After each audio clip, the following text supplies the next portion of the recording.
please accept yourself that we are human beings and we are here because we cannot control our impulsive behaviors a lot of times.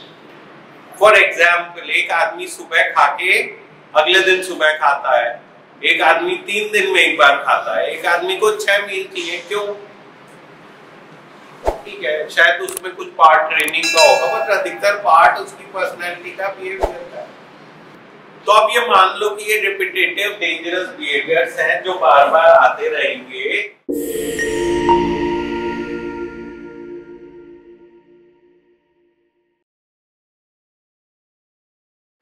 So what is recovery? Recovery means what for us? So everyone write down what do you mean by your recovery. So I am treating this boy who is 32-year-old boy. So ये में take director है, मतलब उसकी तनख्वाह शायद होगी $1 million. Now this guy came first time to me around 2.5 years back. और ये न्यूयॉर्क में रहता था और वहां पे यंगस्टर था, टेक वाले लोग होते थे, पार्टी करता था बहुत। इसको कुछ मन में लड़कियों से फियर है और ये ऑनलाइन चैटिंग करता था और पोर्नोग्राफी देखता था। यूएस में ये लीगल है, लेकिन अगर आप किसी लेस देन 18 इयर्स के थ्रू ऑनलाइन प्रोवोक कर रहे हैं या कर रहे हैं, that is a crime, that is a big crime कि उसका पनिशमेंट 10 इयर्स है एंड $100,000 $1 million की मिनिमम पेनल्टी। तो अगर उन्होंने आपको प्रूव कर दिया कि आप किसी चाइल्ड को लेस देन 17 को प्रोवोक कर रहे हैं to get indulge into pornography और sex, that is a non bailable criminal offence. Now ये बंदा पहली बार मेरे पास आया जब वो इस चीज में इंडल्ज होने लगा और एक लड़की ने उससे $1000 मांगे, या तो तू मुझे $1000 दे दे, अदरवाइज मैं तेरी कंप्लेन कर। एंड उसने $1000 दे दिया और वो बंद कर दिया और बहुत ही डिवास्टेटेड हुआ। और उसके पेरेंट्स इंडियन थे तो वो इंडिया आ गया। वो मेरे पास आने लगा ट्रीटमेंट के लिए। शुरू में 2 हफ्ते तक तो वो केवल रोता रहा, फिर उसने फाइनली एक दिन जब मैंने उसे बहुत कोक्स किया तो उसने शेयर किया कि मैं इस तरह की प्रॉब्लम में फंसा हुआ हूं। एंड वो भी शायद इसलिए कर पाया क्योंकि मैं इंडियन था, यूएस रेगुलेशन के कंट्रोल में नहीं था। बिकॉज अगर मैं यूएस रेगुलेशन में यूएस का डॉक्टर होता तो मुझे इमीडिएटली अथॉरिटीज को इन्फॉर्म करना पड़ता।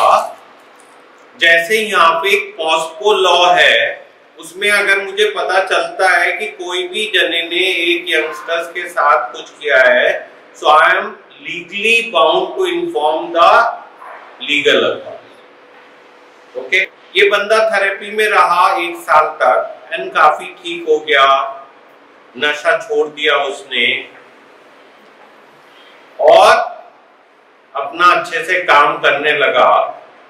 वो मेरे पास अभी दिसंबर में आया and he talked as if everything is rosy and everything is fine, there is no problem. 1 हफ्ते पहले मुझे डेस्परेट कॉल्स आने लगे, आई वांट टू टॉक। मुझे लगा पता नहीं क्या हो गया, क्यों डेस्परेट मैसेजेस आ रहे हैं। तो थोड़े दिनों तक तो मैं पोस्टपोन करता रहा, फिर finally I spoke to him on Tuesday and he said, "Doctor, I am again in a deep shit." Because जिस ऐप के थ्रू मैं ये करता था, मैं पोर्नोग्राफी में बहुत एक्टिवली इन्वॉल्व था एंड लास्ट 1 महीने में तो मैं बहुत ही ज्यादा कर रहा था। अचानक से मुझे पता चला they have taken the screenshot of that app and I realize now I am in a deep trouble. Now, why this guy repeated this behavior after 2.5 years? Why we keep repeating these behaviors, knowing very well that they are so disabling, so difficult, और अगर उसके पास ये legal notice आ गया ना, तो भाई उसकी job जाएगी, उसका सारा स्टेटस जाएगा. He will be spending I don't know how much money in a legal fight. मतलब पिछली बार तो कह रहा था कि अगर आ गया तो मैं मर जाऊंगा. I will commit suicide. Now we all have similar kind of a behaviors, and that's why I am saying cure is not possible. We have to first accept this, that our behaviors are repetitive and they are going to be there. And if any one of you are thinking that you can overcome them, then you are actually not understanding the gravity of the situation. लिख लो. We cannot control ourselves. We cannot control our impulses. So they were there in the past, they are there presently, and they are going to be there in future. So future पे कर दिया complete. So they are going to be there. It will only get worse. Huh? I fear. Just look for yourself. Yes, I do speak only myself. I agree that my fear is future. मेरा doctor मेरी friend है, उनका England से phone आया कि मैं एक shop में गई और एक इरेजर पता नहीं मैंने क्यों उठा लिया, 50 सेंट का था इंग्लैंड में, और मैं तो शॉपलिफ्टर बन गई. अगर इन्होंने मुझे ट्रैक कर लिया और इमिग्रेशन पे रोक दिया तो मैं क्या करूंगी? Please give me some solution. We all are human beings. We have issues, and that's why we are sitting here. We are helpless against our behaviors. And we are not ready to accept ourselves as human beings. क्या है? We are human beings. कोई भगवान तो है नहीं हम. गलती तो हम कर ही सकते हैं. सोच समझ के बेस्ट ऑफ द इंटेंशन से भी गलती हो जाती है. कई बार एज ए डॉक्टर मैं बेस्ट ऑफ इंटेंशन से कोई मेडिसिन किसी को देता हूं और उसको रिएक्शन हो सकता है, उसकी डेथ हो सकती है. क्या इसको कोई जना विद गारंटी प्रूव कर सकता है कि नहीं मैं ऐसा नहीं करूंगा? मतलब lot of time I introspect and think कि यार मैं ये कैसे कर सकता हूं. So as a human being we all make mistakes, big deal. We all are human beings. So that's where is the catch. We are not ready to accept ourselves human beings and not ready to accept that we can make mistakes. And those mistakes can be dangerous, devastating, can lead to lot of. अच्छा मुझे एक बात बताओ, आप सब लोग यहाँ पे भाई, जब मैं पहली बार डीएलएफ आया था ना 92 में, भाई डीएलएफ 1 रुपए गज में जगह बेचता था. कितने में? वो हाथ जोड़ जोड़ के कहते थे कोई प्लॉट ले लो, हम दे रहे हैं, फ्री में करने लगो यार, ये फ्यूचर होएगा। भाई 1000 रुपए हम खाने पे खर्च करके चले जाते थे, 1000 गज का प्लॉट मिल जाता। अगर मुझे पता होता कि ऐसा हो जाएगा तो मैं वो खरीदता नहीं खरीदता। अब आप मुझे बताओ कि मैं तो गधा हूं, मैंने कितना इंपॉर्टेंट डिसीजन नहीं लिया। आई एम ए फूल, और that's how the life is. बताओ भाई, that's how the life is, और I am a fool. That's how the life is.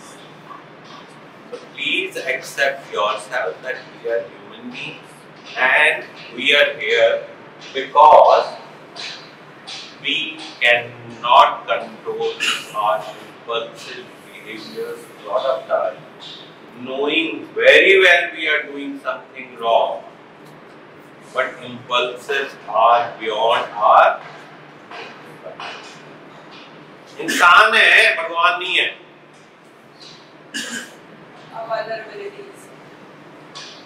We all are very, very, very vulnerable. We all are human beings. अब ऐसे सोचो, एक diabetic मिठाइयां नहीं खाता है, एक हार्ट का पेशेंट या कैंसर का पेशेंट स्मोक नहीं करता है। और सिमिलरली हमारे लिए बिहेवियर है। हमें नहीं पता होता कि ये कब डेंजरस साइड चला जाएगा। अगर हमें पता हो तो हम पहले से ही ना प्रेडिक्ट करके हेल्प ले ले। Making sense? तो बॉस, ये तो रिपीट होता रहे। अब यहां से चलते देखो, क्योर तो पॉसिबल नहीं है, तो हम रिकवरी के लिए आए हैं। क्या रिकवरी करनी है? मतलब अपने इन बिहेवियर्स को किसी तरह से ये डिफाइन करना है और पूरी कोशिश करनी है कि ये दोबारा से रिपीट ना हो। बट कोई गारंटी नहीं है। अब पहले इस हेल्पलेसनेस को तो समझो, तभी तो गाड़ी आगे बढ़ेगी। हम यही मानने को तैयार नहीं है।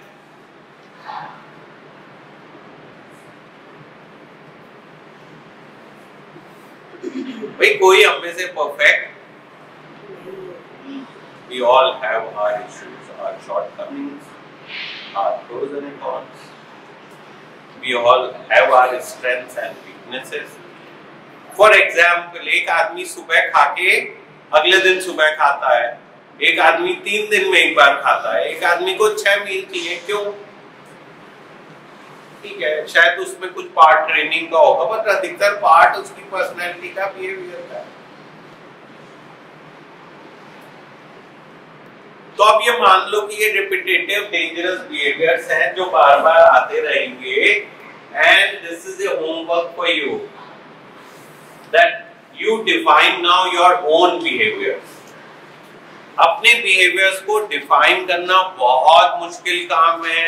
It requires lot of introspection, बहुत अंदर सोचने की अंतर मन में जरूरत पड़ेगी। प्लीज आराम से सोचो, मुझे नहीं सुनना। This is going to be your personal exercise, but please उनको डिफाइन करना चालू करो, so at least you know where you need to work on yourself. We all are here to define them, to work on them and see what we can do in a longitudinal perspective, so we reduce the chances of repetition. क्या करने के लिए हम abolish नहीं कर सकते। Please अगर आप में से कोई जना इस उसमें हो, फ्रेम ऑफ माइंड में कि मैं abolish कर दूंगा, वो नहीं होने वाला। क्या कर सकते हैं? reduce the repetition intensity. और हो सकता है पता चल जाए, सीख जाए हम कि यहाँ पे गड़बड़ होने वाली है, भैया भागो डॉक्टर के पास, काउंसलर के पास, कुछ होने वाला है, ये फिर से ट्रिगर हो गया है। तो जब तक पहले एक्सेप्ट करेंगे तभी तो वो ढूंढेंगे ना। अगर हम ये मान लेंगे कि नहीं हम तो परफेक्ट है, हमें कोई प्रॉब्लम ही नहीं, हम कर लेंगे, हमने कर लिया, क्या कहते हैं हम? This will never happen. क्या कहते हैं?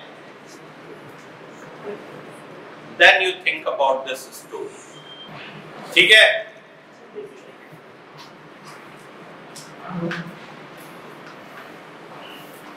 बस प्रिवेंटिवली नहीं पता चलता है। अगर ऐसे पता चले तो हम कितनी मुसीबतों को टाल लें। यस, अगर पता होता कि ये फंसने वाली है तो उस दिन नहीं करती।